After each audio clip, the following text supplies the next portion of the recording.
हमारे आराध्य श्री राधा माधव, राधा गोविंद भगवान, उनके चरणों में वंदन प्रणाम। उनसे निवेदन अपना स्थान ग्रहण करें, मंगल में आशीर्वाद प्रदान करें। कथा के वक्ता रचयिता आशुतोष भगवान शिव के चरणों में वंदन प्रणाम। वो भी आकर के अपना स्थान ग्रहण करें, मंगल में आशीर्वाद प्रदान करें। कथा के श्रोता नंदीश्वर भगवान के चरणों में वंदन, पूज्य गुरुदेव के चरणों में वंदन प्रणाम। वो भी आकर के अपना स्थान ग्रहण करें, मंगल आशीर्वाद प्रदान करें। स्थान देवता, वास्तु देवता, ग्राम देवता, नगर देवता, इन सब के लिए वंदन प्रणाम। सभी संत चरणारविंदों में, सभी ब्राह्मणों के विप्र चरणारविंदों में भी प्रणाम वंदन। आप सबको भी हमारा राधे राधे। जोर से बोलो हैं?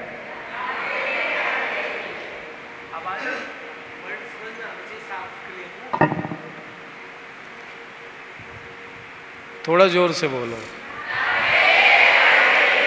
हाँ, हमको क्या सुनाई नहीं देता ना।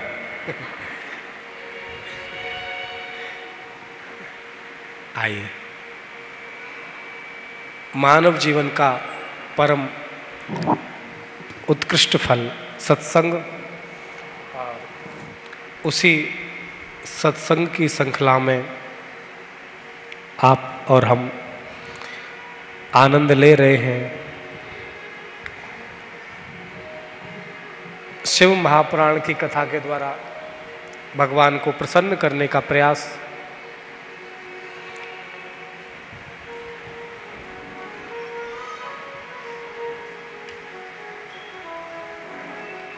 उन्हीं का जो वांगमय स्वरूप है भगवान शिव का, उसकी कथा का श्रवण।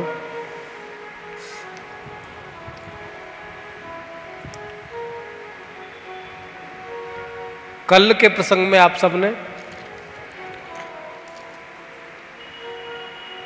भगवान की मंगलमयी कथा का श्रवण किया।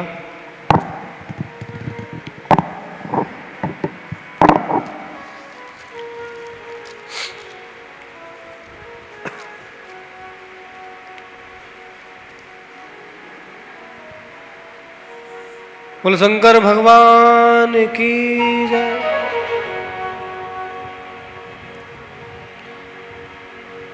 कल शिव पुराण के महात्म का हमने वर्णन किया। तो एक ब्राह्मण जो पापी था, देवराज, उसकी कथा आप सबने कल सुनी। किस तरह से शिव पुराण की कथा का श्रवण किया। जिंदगी भर जिसने पाप किया और पाप करने के बाद मर गया, शरीर छूट गया, उसका उद्धार हो गया।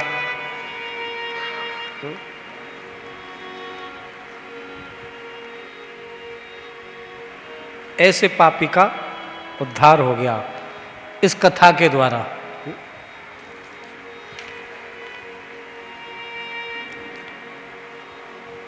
सोनकाद ऋषियों ने प्रश्न किया, बोले महाराज आपने बड़ी सुंदर कथा हमें बताई, ऐसे पापी का उद्धार हो गया,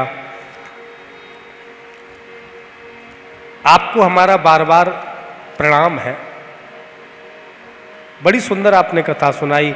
इस कथा को सुनकर के हमारे हृदय में शिव जी के चरित्र सुनने की इच्छा और जागृत हो गई है। और कोई सुंदर कथा हो ऐसी कल्याण करने वाली, और आप हमें सुनाओ। क्या और किसी पापी का भी उद्धार शिव पुराण से हुआ? तब सूत जी ने कहा कि हाँ। तब यहां एक कथा सुनाई। सूत जी महाराज वर्णन कर रहे हैं कि समुद्र के किनारे पर एक बास्कल नाम का नगर था। क्या नाम था नगर का? बास्कल।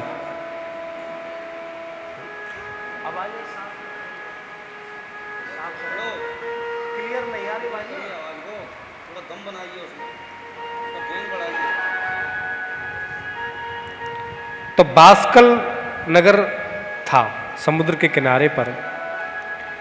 वहां के जितने भी लोग थे, वो जो लोग थे बड़े दुष्ट थे, पापी लोग थे, बड़े दुष्ट लोग वहां निवास करते थे।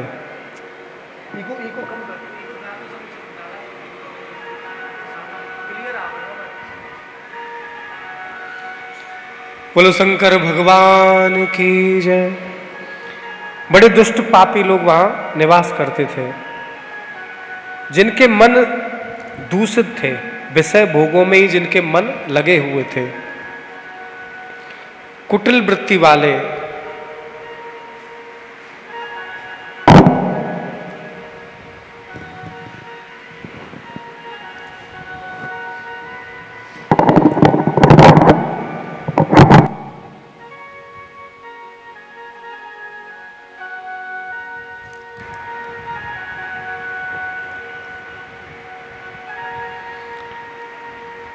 हर हर महादेव। तो वहां के जितने भी नर नारी थे वो सड़े पापी थे, दुष्ट थे, कामी थे, अस्त्र शस्त्र धारण करते थे, किसानी करते थे, ज्ञान वैराग्य से दूर थे, पुरुषार्थ दूसरों का हित करना, परमार्थ बिल्कुल उनके मन में नहीं था। और वहां के ब्राह्मण भी बड़े विचित्र थे, पापी थे, दुष्ट थे, अपने मन के अनुसार चलने वाले, धर्म के अनुसार नहीं, मन के अनुसार चलने वाले व्यक्ति थे, कुकर्म में लगे रहने वाले, स्वेच्छाचारी, अपनी इच्छा के अनुसार चलने वाले। उसी नगर में एक बिंदुक नाम का ब्राह्मण था। क्या नाम था? बिंदुक।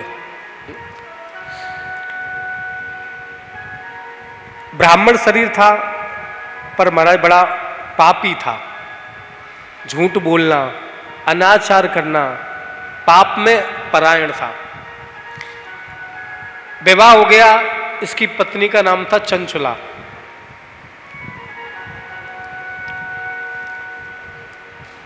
पाप में रत रहने लगा, पापी था, कुमारक पे चला, सारे कुकर्म करने लगा, वेश्यागामी हो गया, वेश्याओं का संग करने लगा, अपने घर पे नहीं आता, वेश्याओं के साथ रत रहता।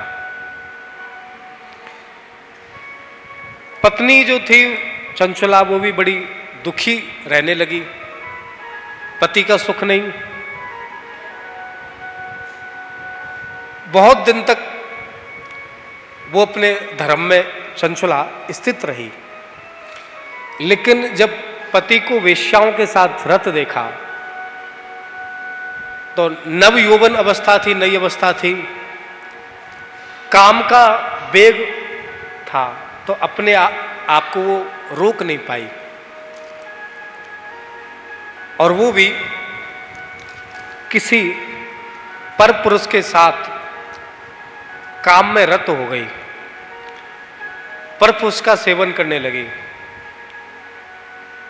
एक दिन बिंदुक जब आया तो उसने अपनी पत्नी को पर पुरुष के साथ काम में रत देखा, क्रोध आ गया, उसको गालियां देने लगा, लड़ाई की, झगड़ा किया, मारा पीटा। अब बेचारी रोने लगी, तो उसने कहा कि तुमने मुझे मारा पीटा, ठीक है, मेरी गलती है, पर मैंने ये किया क्यों? क्योंकि जब से हमारा विवाह हुआ है तब से तुम हमारे पास आते ही नहीं हो, तुम बाहर ही वेश्याओं के साथ रहते हो, मैं क्या करूं? जब उसने ये बातें कही तो बिंदु ने कहा ठीक है, आज के बाद हम तुमसे कुछ भी नहीं कहेंगे, तुम्हें जो अच्छा लगे तुम करो, पर हम तो वेश्याओं का साथ जो है वो छोड़ नहीं सकते, चाहे कुछ भी हो जाए। तो बोले जब तुम अच्छे मार्ग पर नहीं चल सकते हो तो मुझसे क्यों अपेक्षा रखते हो कि मैं अच्छे मार्ग पर चलूं? तो बिंदुक ने कहा बोले ठीक है, तुम मुझे मत रोको, मैं तुम्हें नहीं रोकूंगा, मुझे जो अच्छा लगे मैं करूं, तुम्हें जो अच्छा लगे वो तुम करो, पर एक काम करो, तुम किसी भी पुरुष के साथ संबंध बनाओ, लेकिन बदले में तुम धन मुझे ला करके दो, रुपया ला करके, पैसे ला करके मुझे दो, ताकि उस पैसे से मैं वेश्याओं को दे सकूं। अब पति की ओर से भी छूट मिल गई, अपने घर को ही उसने वेश्याओं का अड्डा बना दिया। अब पत्नी भी, कोई भी पाप का कार्य हो, जब वो पहली बार होता है तो उसमें भय होता है। अब चोरी करने कोई जाए तो पहली बार उसे डर लगेगा कहीं पकड़ा नहीं जाऊं, और एक बार चोरी कर ली तो उसका भय समाप्त हो जाता है।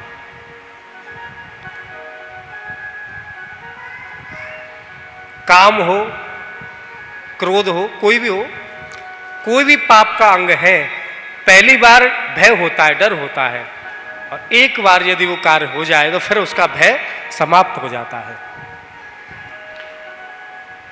अब तो उसने, चंचला ने, और भी जो पुरुष थे उनके साथ भी संबंध बनाना आरंभ किया, उनसे धन लेती और बिंदुक को दे देती, बिंदुक उस धन को ले जाकर के वेश्याओं को दे देता।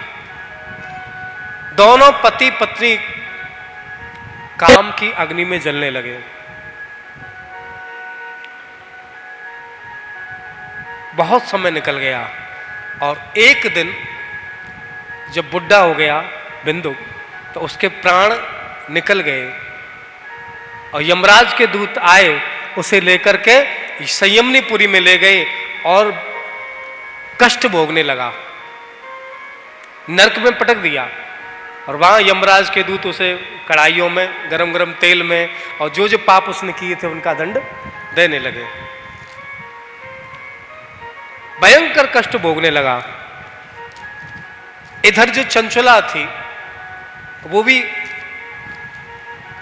वृद्ध अवस्था को प्राप्त हो गई, बुढ़ी हो गई। तो गांव के कुछ लोग जो थे, परिवारी जन, वो गौकर्ण तीर्थ जा रहे थे यात्रा करने के लिए। पहले पैदल यात्राएं होती थी तो लोग तीर्थ यात्रा करने जाते थे इकट्ठे होकर के। तो गांव के सब लोग तीर्थ यात्रा के लिए चले।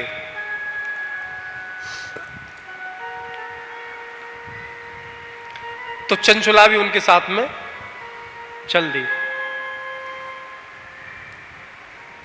और जब गई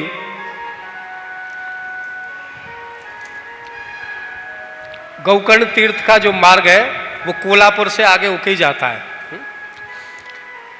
तो सारे लोग गए गौकर्ण क्षेत्र में। संयोग की बात है, एक शिवालय था वहां, तो वहां वो रुके हुए थे सारे यात्री। तो चंचला भी उन्हीं के साथ में थी। तो वहां शिव पुराण की कथा चल रही थी।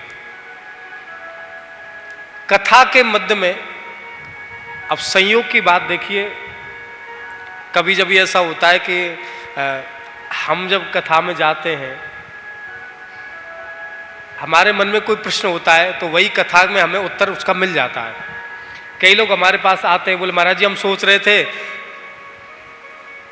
कुछ पूछना चाह रहे थे, लेकिन कथा में आपने वो आज बोल ही दिया। कई लोग तो बोले आज की कथा तो आपने हमारे ऊपर ही कर दी सारी।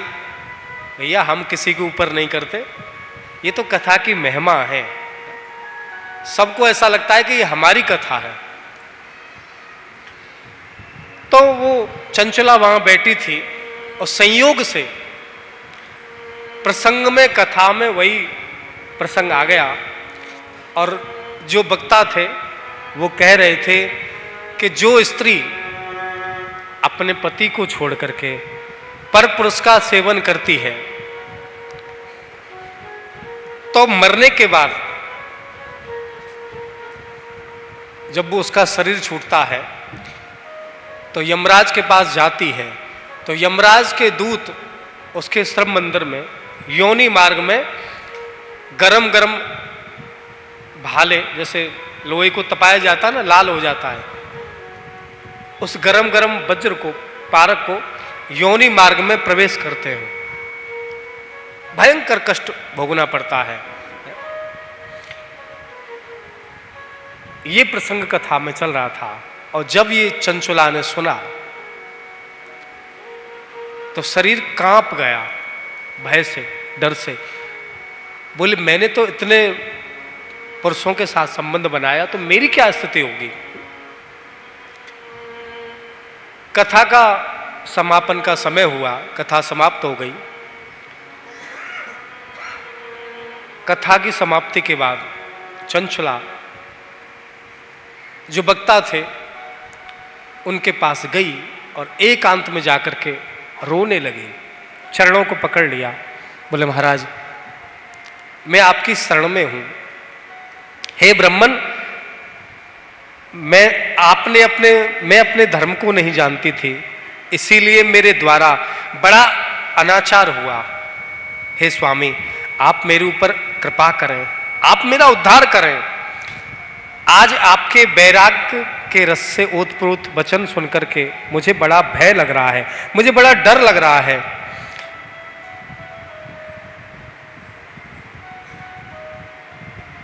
मैं कांप उठी हूं, मुझे संसार से वैराग्य हो गया है, मैं पापनी हूं, आप मेरे ऊपर कृपा करो। मैं निंदा के योग्य हूं, मैं सर्वथा कुत्सिक विषयों में फंसी हुई हूं, मैं अपने धर्म से विमुख हो गई, न जाने किस किस घोर कष्टदायक दुर्गति में मुझे जाना पड़ेगा, मेरी कौन स्थिति होगी।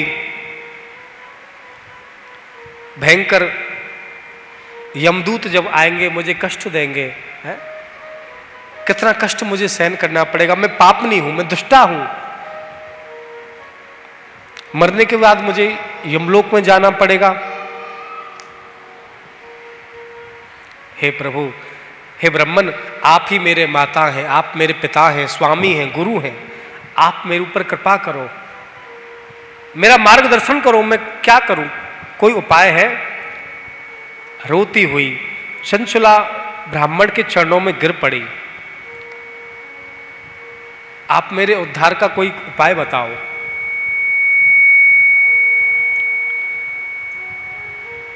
ब्राह्मण ने उठाया, बोले देवी तुम चिंता मत करो, क्योंकि तुम्हारे हृदय में पाप तो तुमसे हो गया, अब जो भी सच्चाई थी वो ब्राह्मण को बता दी। बोले महाराज आपसे मैं क्या छुपाऊं, क्योंकि गुरु से और वैद्य से, डॉक्टर के पास जाओ तो रोग को छुपाना नहीं चाहिए, बता देना चाहिए। डॉक्टर से यदि छुपाओगे तो फिर इलाज कैसे होगा। गुरुसन किए दुराव, गुरु से दुराव नहीं करना चाहिए। बोले आप गुरु हो, ब्राह्मण हो, आपसे मैं क्या छुपाऊं, मैंने इतने पाप किए हैं, अब मुझे बड़ा भय लग रहा है। कोई रोने लगी, सच्चे में उसके हृदय में पश्चाताप था, दुख था कि मुझसे अनजाने में पाप हो गया, मुझे पता नहीं थी, अब क्या करूं। ब्राह्मण ने कहा देवी रो मत, चिंता मत करो, धैर्य धारण करो, तुम्हारे हृदय में पश्चाताप है। सौभाग्य की बात है कि भगवान शंकर की कृपा से सुपुराण की कथा तुमने सुनी और वैराग्य युक्त कथा को सुनकर के तुम्हें समय पर चेत हो गया। मरने के बाद तो कुछ नहीं था, लेकिन अभी तुम जीवित हो, समय पर तुमको चेत हो गया। तुम डरो मत, भगवान शिव की शरण में जाओ और शिव जी की कृपा से तुम्हारे सारे पाप नष्ट हो जाएंगे। उनकी कीर्ति कथा से युक्त सुन करके तुम्हारे पापों का नाश हो जाएगा। तुम्हारी उत्तम बुद्धि और ब्राह्मण ने देखा कि इससे पाप तो हो गया अनजाने में, लेकिन इसके मन में पश्चाताप है। पाप के बाद, पाप के पश्चात में जो ताप हो, जो दुख हो, उसे कहते हैं पश्चाताप। तो ब्राह्मण समझ गए कि ये अपराधी तो है, लेकिन इसके मन में दुख है, पश्चाताप है, करना चाहती है। कई लोग होते हैं जो पाप तो करते हैं पर पाप को स्वीकार नहीं करते। बोलो क्या हो गया तो कोई पाप करने के बाद उस गलती का एहसास हो जाए और जीवन में ऐसी गलती नहीं करेंगे, उसका पश्चाताप करने की इच्छा हो, तो वो पाप जो है नष्ट हो जाता है। अब पाप किया फिर भी गलती को स्वीकार नहीं कर रहे हैं, पाप करते ही जा रहे हो, तो भैया फिर उसका कोई प्रायश्चित नहीं है, फिर तो उसका फल भोगना ही पड़ेगा। बोलो शंकर भगवान की जय। तो मन में पश्चाताप था, पाप होने के बाद रो रही थी। पश्चाताप होना चाहिए। एक राजा थे, एक राजा की कथा आती है भक्तमाल में। जगन्नाथपुरी के राजा थे, जगन्नाथपुरी है ना, वहां के राजा थे। तो जगन्नाथ भगवान का प्रसाद पुजारी जी लेकर के रोज आते थे और उनको प्रसाद देते थे रोज।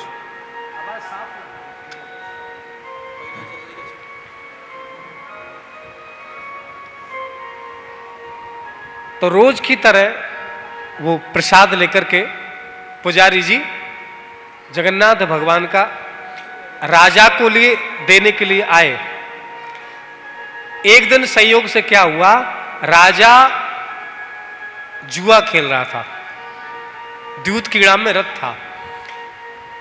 उसी समय पुजारी जी का आना हुआ। राजा से कहा प्रसाद लो।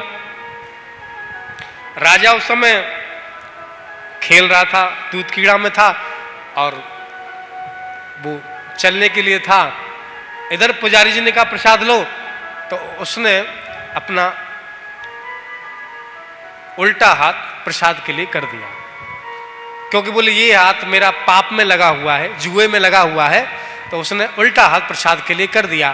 पुजारी जी ने प्रसाद दिया, उसने प्रसाद को खा लिया और पुजारी चले गए। पुजारी जी को क्रोध तो आया, लेकिन अब राजा है, क्या कहे, कुछ कहा नहीं, चले गए। राजा को बड़ा अपने लगा रहा। रात्रि के समय जब सो रहा था तो सारे दिन की बातें याद की, तब उसे ध्यान आया कि आज पुजारी जी प्रसाद देने के लिए आए तो प्रसाद सीधे हाथ से लेना चाहिए था, लेकिन मैंने गलती कर दी, अपराध कर दिया, उल्टे हाथ से प्रसाद ले लिया, अपराध हो गया। अब राजा भी कोई साधारण नहीं था, ज्ञानी था, विद्वान था। बोलिए अपराध हुआ है। अपराध जब हुआ है तो उसका प्रायश्चित भी करना चाहिए। प्रातः काल ब्राह्मणों को बुलाया, जितने भी विद्वान ब्राह्मण थे सबको राज्यसभा में बुलाया राजा ने और पूछा, बोले यदि मैं अपना नाम लूंगा तो ये ब्राह्मण सच नहीं बता पाएंगे। तो राजा ने कहा, बोले किसी से भगवान के प्रसाद का अपराध हो जाए तो उसे क्या दंड मिलना चाहिए? हे ब्राह्मण देवताओं, आप मुझे बताओ, भगवत प्रसाद का अपराध हो जाए तो क्या दंड मिलना चाहिए? तो ब्राह्मणों ने कहा, ऐसे हाथ को काट देना चाहिए। अब राजा ने अपना नाम तो लिया नहीं था, ब्राह्मणों ने कह दिया काट देना चाहिए हाथ को। राजा ने कहा ठीक है। अब राजा ने विचार किया, अपराध हो गया मुझसे भगवान के प्रसाद का, ब्राह्मणों का वचन है तो मुझे प्रायश्चित करना चाहिए, तो इस हाथ को मैं काट डालूंगा, क्योंकि इस हाथ ने अपराध किया है प्रसाद का। सेनापति को बुलाया, बोले सेनापति आज्ञा करिए महाराज। बोले रात्रि के समय जब हम सोते हैं तो एक प्रेत हमको दिखाई देता है, वो हमें डराता है। तो बोले महाराज आप जब भी वो प्रेत आए आप मुझे आवाज देना और मैं उसे आकर के समाप्त कर दूंगा। बोले नहीं तुम रहोगे तो वो, बोले मैं आपके कक्ष में ही दुबक जाऊंगा पलंग के नीचे और जैसे ही प्रेत आएगा उसे मार डालूंगा। बोले नहीं ऐसे नहीं। बोले तुम जो बगल में कक्ष है उसमें रहना, और जैसे ही वो प्रेत आएगा भूत आएगा तो उसका हाथ आता है, जैसे उसका हाथ आए मैं तुम्हें आवाज लगाऊंगा, तुम उसके हाथ को काट देना। बोले ठीक है महाराज। सेनापति तलवार लेकर के बगल के ही कक्ष में बैठे हुए थे।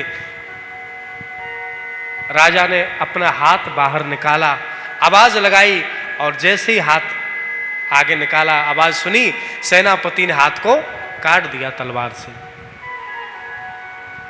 भयंकर कष्ट हुआ, पीड़ा को सहन कर गए। प्रातः काल जब हुआ सब लोग आए, देखा कि राजा का हाथ, सेनापति ने देखा महाराज आपके हाथ में ये कैसे कट गया। समझ गए, बोले तो आपने तो कहा था कि कोई भूत आता है, कोई प्रेत आता है, आपने सच क्यों नहीं बताया मुझे और मुझसे ऐसा अपराध करवा दिया, आपका हाथ मैंने काट दिया। बोले सेनापति जो हाथ जो अंग भगवान का अपराध करे वो भूत के समान ही है, प्रेत के समान ही है, और मेरे इस हाथ ने भगवान का अपराध किया, इसे दंड मिलना ही चाहिए था, इसीलिए मैंने भूत का नाम लिया। कि यदि मैं अपना नाम लेता कि तुम मेरे हाथ को काट दो तो तुम मेरा हाथ नहीं काटते। तो राजा के मन में पश्चाताप था, अपराध हुआ मुझसे, अपने हाथ को कटा दिया। कई दिन तक ऐसे रहे। एक दिन, कई वर्ष व्यतीत हो गए, एक दिन प्रसाद भगवान का आया। जैसे ही पुजारी जी ने कहा कि प्रसाद लो, राजा ने जैसे ही हाथ किया तो जगन्नाथ भगवान की कृपा ऐसी हुई, जो कटा हुआ हाथ था वो ठीक हो गया। बलभक्तवत्सल भगवान की। तो कहने का तात्पर्य यह है कि हमसे यदि कोई पाप हो जाए तो मन में पश्चाताप होना चाहिए। श्रीमद् भागवत में भी परीक्षित महाराज जब गए तो गले में मरा हुआ सर्प डाल दिया, कथा सुनी ना। तो उस समय तो मुकुट पहन रखा था, कलयुग का निवास था, बुद्धि खराब हो गई, लेकिन जैसे ही मुकुट को आकर के उतारा तो पश्चाताप होने लगा। धिक्कार है जो मेरे हाथ संतों के चरणों में लगते थे, चरण पकड़ते थे, आज उन हाथों से ऐसा अपराध हो गया, मरा हुआ सर्प मैंने ऋषि के गले में डाल दिया। हाथ टूट क्यों नहीं गए? हे पृथ्वी तू फट क्यों नहीं गई? मैं उसमें समा जाता। ऐसा अपराध हो गया, ब्राह्मण का अपराध कर दिया, संत का अपराध कर दिया। हे प्रभु मुझे दंड दो, मैं शरीर को रखना नहीं चाहता, क्योंकि ये शरीर ब्राह्मण अपराधी है, संत का अपराधी है। रोने लगे, पश्चाताप करने लगे।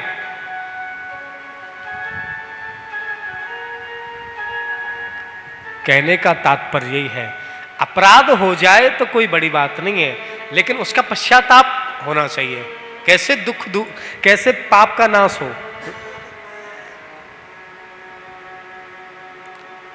आज चंचला के हृदय में भी बड़ा दुख है, रो रही है। ब्राह्मण ने कहा चिंता मत करो,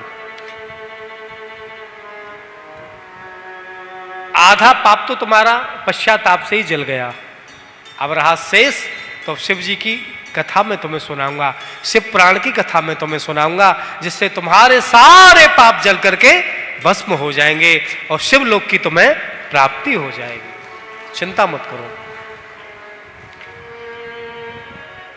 चरणों को पकड़ लिया, बोले महाराज आपकी बड़ी कृपा है। और ब्राह्मण ने चंचला के लिए शिव पुराण की कथा सुनाई, शिव जी के पूजन की विधि बताई, शिव जी का पूजन किया, कथा का श्रवण किया और अंत में जब कथा का विश्राम हुआ तो महाराज कथा के प्रभाव से दिव्य स्वरूप धारण करके कथा के अंतिम दिन दिव्य विमान आया, शिव जी के गण जो है वहां प्रकट हो गए। बोल शंकर भगवान की जय। और चंचला को लेकर के शिवलोक के लिए ले गए। अब शिवलोक में जब पहुंची तो भगवान शिव के लिए प्रणाम किया और भगवती पराम्बा मां पार्वती जी ने देखा, पार्वती जी को प्रणाम किया तो पार्वती जी ने उसे अपने हृदय से लगा लिया और कहा कि आज से तुम हमारी सहेली बन गई हो, अपनी सहेली बना लिया। भगवान की उस दिव्य शोभा को चंचला निरख रही है। बगल में भगवती जगदम्बा बैठी हैं, गणेश जी महाराज बैठे हैं, नंदीश्वर बैठे हैं, भगवान के मस्तक पर अर्धचंद्र मुकुट धारण है, गंगा जी निकल रही हैं। सुंदर छवि का दर्शन किया, प्रणाम किया और पार्वती जी ने उसको अपनी सहेली बना लिया। बोले आज से तुम हमारी सहेली बन गई, तुम पापों से मुक्त हो गई शिव जी की कृपा से। और एक दिन चंचला ने विचार किया कि शिव जी की कृपा से, शिव पुराण की कथा सुनने से मेरे तो पाप नष्ट हो गए, पर मेरे पति का क्या हाल हुआ पता तो पड़े कहां है, उन्होंने तो घोर पाप किए हैं। तो महाराज पार्वती जी से निवेदन किया, हे जगदम्बा आप कृपा करके बताओ कि मेरे पति इस समय कहां है, क्या स्थिति है। तो पार्वती जी बोली कि बिंदु पर्वत पर तुम्हारा जो पति है नरक की यातनाएं भोग करके भयंकर प्रेत बना हुआ है। और जैसे आजकल वो टीवी पे दिखता है ना, वैसे ही पार्वती जी ने दिखा दिया स्पष्ट। बोले देख, अपने योग बल से दिखा दिया। बोल देख तेरा पति, अब महाराज हड्डी जैसे होती ना, कंकाल जो होता है, देखा है ना, केवल हड्डी हड्डी, ऐसा वो कष्ट पा रहा है, रो रहा है, ना खा सकता है ना पी सकता है, भयंकर कष्ट में। बोले देख ये तेरा पति बिंदुक जो है, इसकी ये स्थिति है। चंचला ने माँ जगदम्बा पार्वती के चरण पकड़ लिए। बोले माँ आप कृपा करो, आप तो माँ हो, जैसे भोले बाबा दयालु हैं आप भी बड़ी कृपालु हैं, दयालु हैं। चाहे जैसा भी है तो मेरा पति। पति का कर्तव्य है कि अपना उद्धार करे, पत्नी का भी उद्धार कर दे, लेकिन मैं चाहती हूं कि आप कृपा करो मेरे पति का भी उद्धार हो जाए। क्योंकि देखो जब शादी होती है ना तो वचन लिया जाता है कि पति जो करता है शुभ कर्म, बुरा कर्म नहीं, पति जो शुभ कर्म करता है, अच्छे कर्म करता है, दान करता है, परिक्रमा करता है, व्रत करता है, जो भी शुभ कर्म करता है, धर्म के कार्य करता है, तो उसका आधा पत्नी को अपने आप मिल जाता है। जैसे आपने कोई चीज ली तो बैंक में से आपके खाते में से पैसा अपने आप कट जाता है ना, ईएमआई कट जाती है ना, ठीक उसी प्रकार हमारे सनातन धर्म में ये नियम है कि पति जो भी शुभ कर्म करेगा उसका % अपने आप बिना किए ही पत्नी को प्राप्त हो जाता है। पुण्य का, पाप का नहीं। पाप तो जो करेगा वो खुद ही भोगना पड़ेगा। बोलो राधे राधे।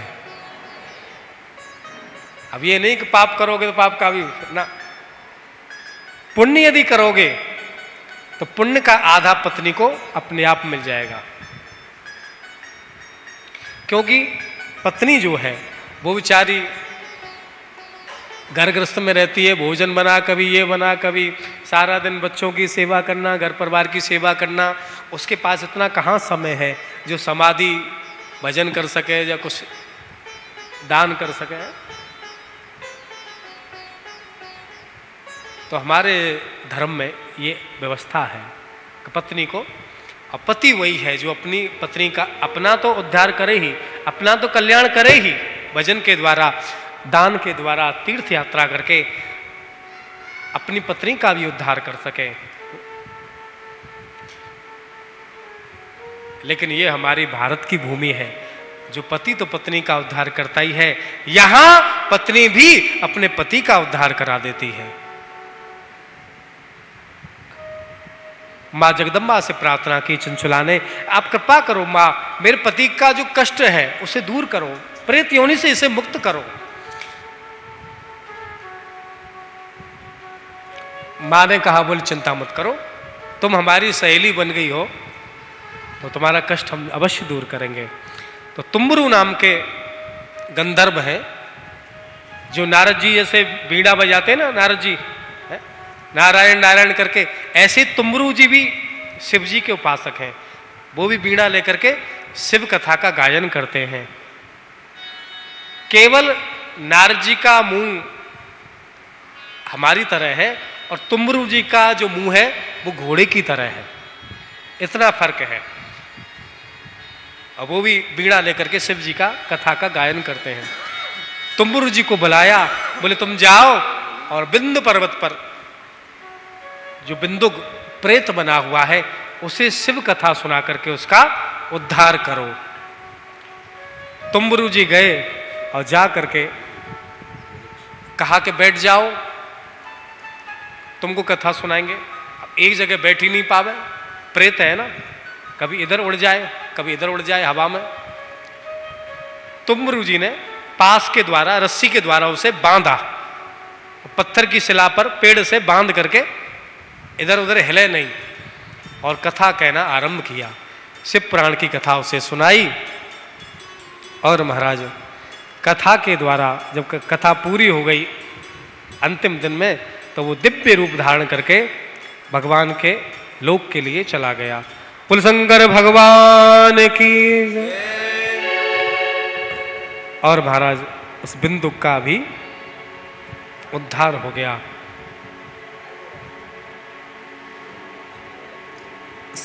सूत जी कहते हैं, हे महेश्वर, उमा को आदेश देने पर गंधर्वराज ने कथा सुनाई और दिव्य रूप धारण करके भगवान शिव का ही स्वरूप धारण करके बिंदुक जो है त्रिनेत्रधारी होकर के भगवान के धाम के लिए चला गया। इस कथा को सुनाया। बोले ऐसी ये भगवान की दिव्य शिव पुराण की कथा है जिससे चंचुला का उद्धार हो गया और बिंदुक जो पापी था उसका भी उद्धार हो गया। बोले शंकर भगवान की जय। इस तरह से महात्म्य में इस प्रसंग को सुनाया गया। तो बड़े बड़े पापी, और ऐसे पापी हैं महाराज जिन्होंने पाप ही पाप किया, अच्छा तो काम कोई किया ही नहीं था इन्होंने, है? लेकिन और जीने के बाद नहीं, मरने के बाद प्रेत बन गए और प्रेत बनकर के कथा सुनाई तो उससे भी इनका उद्धार हो गया। ऐसी शिव पुराण की ये कथा है। कुलशंकर भगवान की जय। ऐसे दयालु हैं हमारे भोले बाबा। उसके बाद में यहां श्रवण की विधि बताई गई है। कैसे कथा को श्रवण करना चाहिए। कथा श्रवण की विधि यहाँ बताई गई। तो यहाँ बताया कि सर्वप्रथम जो है ब्राह्मणों के द्वारा सुंदर मुहूर्त कथा के लिए निकलवाना चाहिए, है ना। कि कथा कब कराएं, उसके लिए सुंदर मुहूर्त हो, सुंदर मुहूर्त निकलवा करके फिर जो है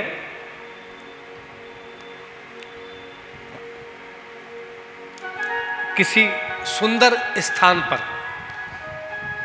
किसी तीर्थ में नहीं हो सके तो किसी मंदिर में, या फिर ऐसी जगह हो जहां कथा में सुनने में कोई विघ्न नहीं हो, शोरगुल नहीं हो, सुंदर स्थान हो, ऐसे स्थान का चयन करें और सुंदर वहां व्यासपीठ का निर्माण किया जाए और जितने भी अपने परिचय के स्वजन हैं, संबंधी हैं, इष्ट मित्र हैं, उन सबको निमंत्रण देना चाहिए कि हम शिव पुराण की कथा का आयोजन कर रहे हैं, आप सभी पधारिए। सभी को प्रेम से निमंत्रण प्रदान करें और सुंदर वक्ता के लिए व्यास आसन का निर्माण किया जाए, कथा मंडप बनाया जाए और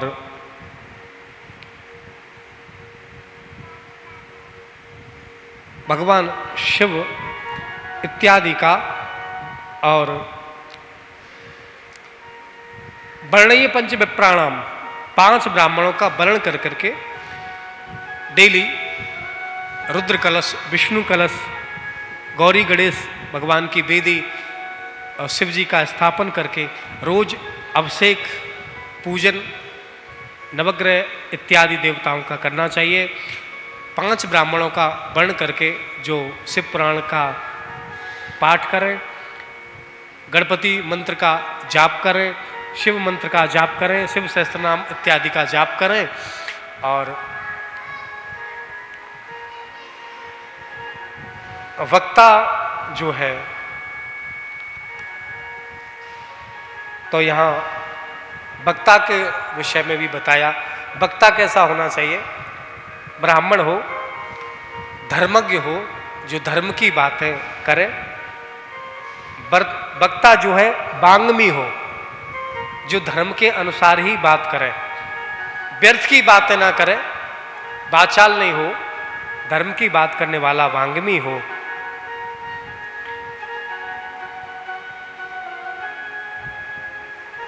नियम से कथा का जो धर्म पूर्वक व्याख्यान करा सके और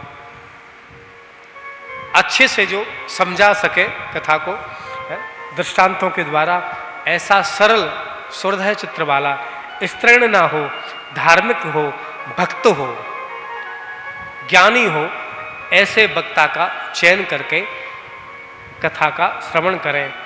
और जैसे भागवत की कथा में जो व्यास होते हैं उनको विष्णु रूप समझ करके, सुखदेव रूप समझ करके उनका पूजन किया जाता है, उसी प्रकार कहते हैं ना व्यासाय विष्णु रूपाय, व्यास जो है वो विष्णु रूप होते हैं। तो शिव पुराण जी की कथा है तो व्यास पूजन करके, व्यास जी का पूजन करके, वक्ता का पूजन करके ऐसी भावना करें कि हे व्यास, आप शिव स्वरूप हैं, शिव जी के रूप में आप विराजमान हैं। क्योंकि वक्ता जो होता है वो कथा के द्वारा शिव जी को ही अपने आप में समाहित करता है। कथा को जब अंदर बिठाएंगे तभी तो बाहर सुना पाएंगे। तो कथा को शिव जी के रूप में आत्मसात करके जो सुनाता है, शिव रूप समझ करके वक्ता का पूजन करना चाहिए, प्रणाम करना चाहिए। तो वक्ता के लक्षण बताए, उसके बाद में श्रोताओं के लक्षण भी यहाँ बताए गए हैं। श्रोता भी कैसे होने चाहिए? तो यहाँ बोले श्रोताओं के कुछ लक्षण हैं, ध्यान से सुने। यदि हम नियम से कथा सुनते हैं कथा के भी नियम हैं। नियम से यदि सुनते हैं तो हमारी सारी इच्छाएं पूर्ण हो जाती हैं। दरिद्री व्यक्ति का दरिद्रता दूर हो जाती है। जिसके यहाँ बेटा नहीं है उसे पुत्र की प्राप्ति होती है।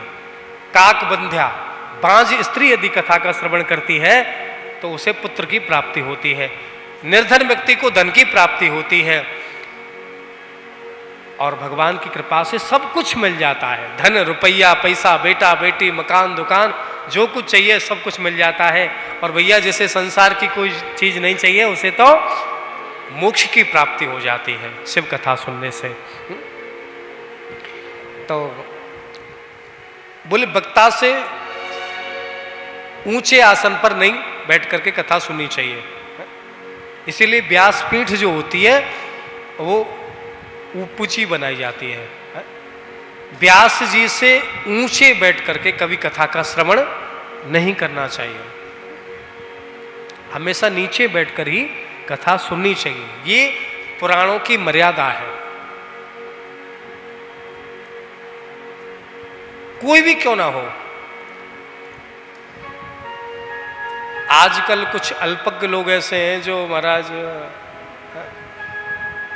एक जगह कथा करने के लिए गए तो नाम तो नहीं लेना चाहिए, संत थे, उनके जो शिष्य थे वो बोले व्यास गद्दी से भी ऊंचा हमारे महाराज जी का आसन होना चाहिए, गुरु जी का।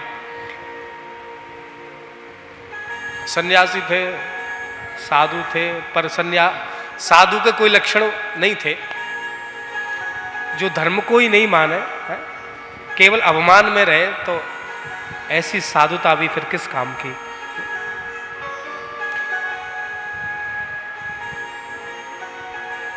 स्वयं हनुमान जी महाराज, हनुमान जी को आज्ञा दी ना भगवान ने, बोले तुम रथ के ऊपर विराजमान रहो, है ना। महाभारत का युद्ध जब हुआ तो हनुमान जी ऊपर बैठे।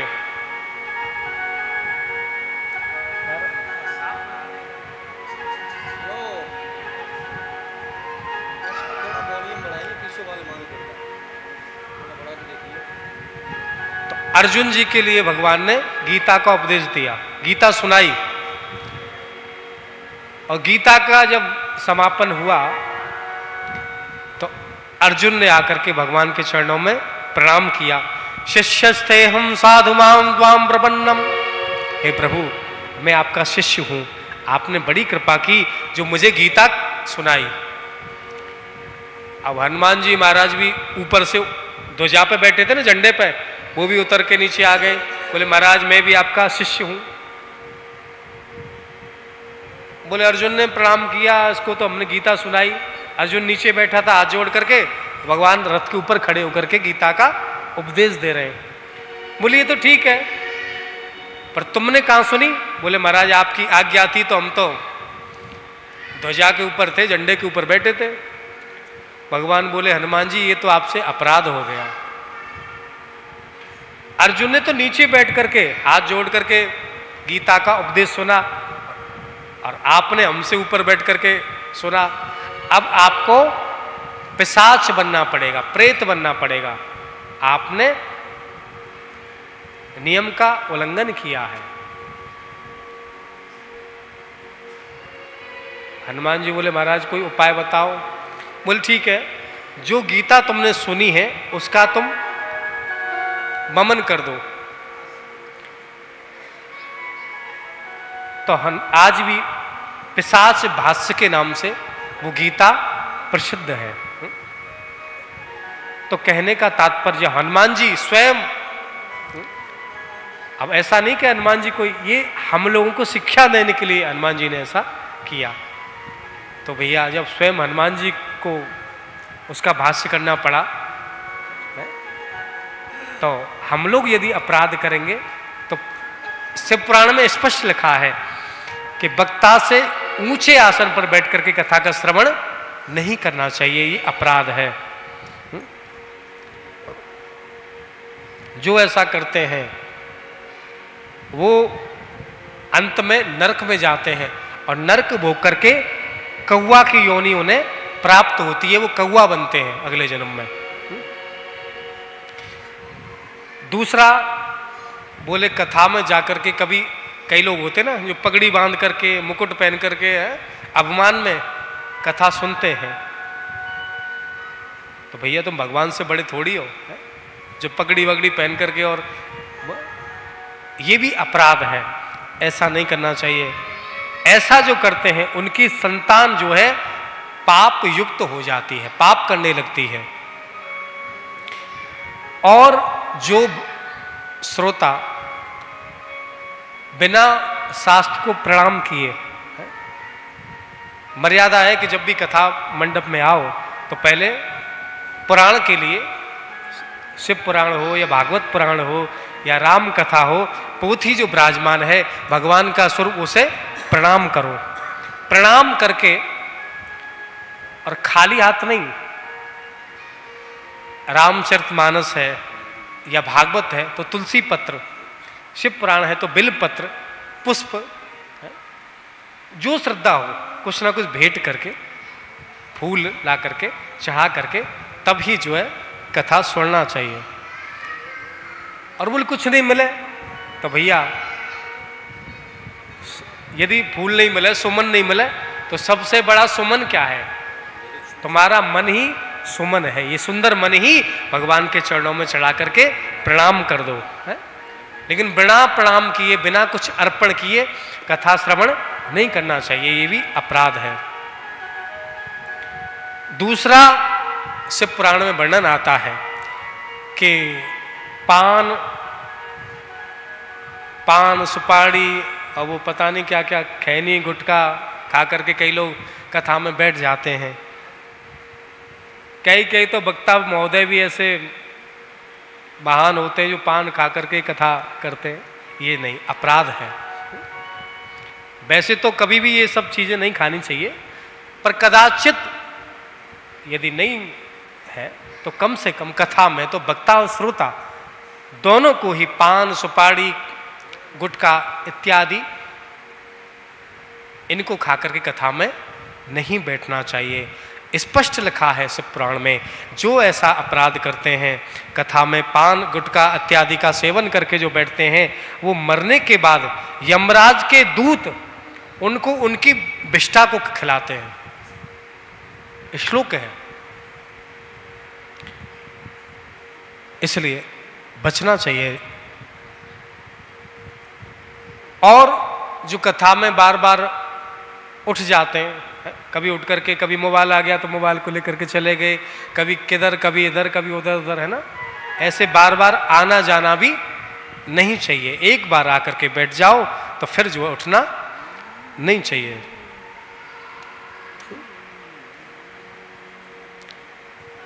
ये भी अपराध है।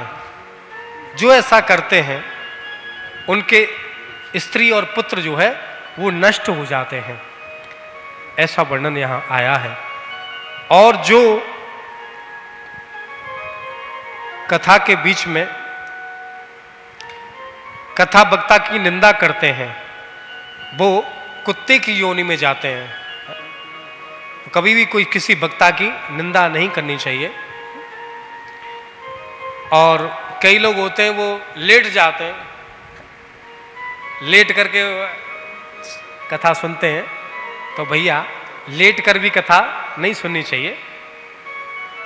वैसे तो ऐसा कोई नहीं करता, पर कभी कभी कुछ लोग ऐसे होते हैं जो लेट जाते हैं, सो करके लेट करके कथा सुन लेते हैं, तो ऐसा भी करना अपराध है। जो लेट करके कथा सुनते हैं वो अगले जन्म में अजगर बनते हैं, अजगर की योनि उन्हें प्राप्त होती है। हाँ, यदि कोई रोगी व्यक्ति है, कोई बीमार है ना, अब उसके शरीर में इतनी सामर्थ्य नहीं है, बीमार पड़ा हुआ है वो, और बोतल लगी हुई है, ड्रॉप लगी हुई है, या कोई बैठने की सामर्थ्य नहीं है, तो भगवान भी जानते हैं कि अस्वस्थ है, तो उसके लिए तो कोई बात नहीं। शरीर में सामर्थ्य है तो लेट करके कथा नहीं सुननी चाहिए, कथा में आकर के सोना भी नहीं चाहिए। कई लोग तो खम्मा देखा और निद्रा समाधिस्थ था, नींद में ऐसी समाधि लगती है महाराज पूछो मत। बोले यही शिव जी स्वयं बन गए कथा।